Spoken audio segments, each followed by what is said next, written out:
Break down exactly how this works. 2 News senior reporter Sharon Phillips sat down with an expert who explains how these hackers invade your life and what you can do to prevent it from happening.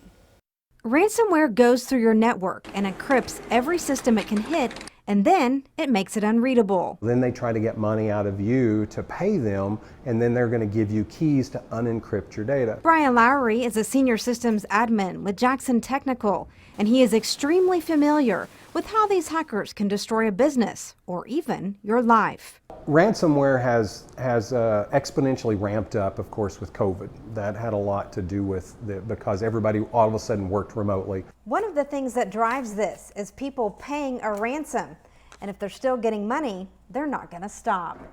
Lowry says there are several things you can do to protect yourself.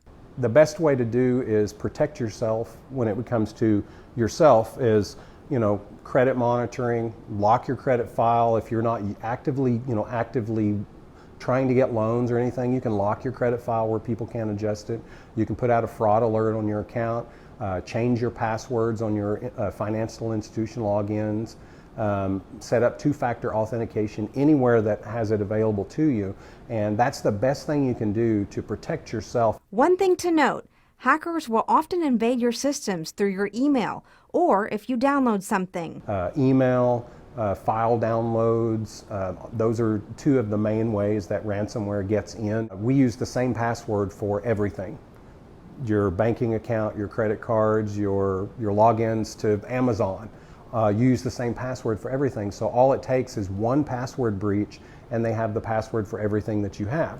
Once that is done, they put your personal information on the dark web. The dark web is just basically a portion of the internet that people use for malicious content. As far as recovering from a ransomware attack, Lowry says it just takes time.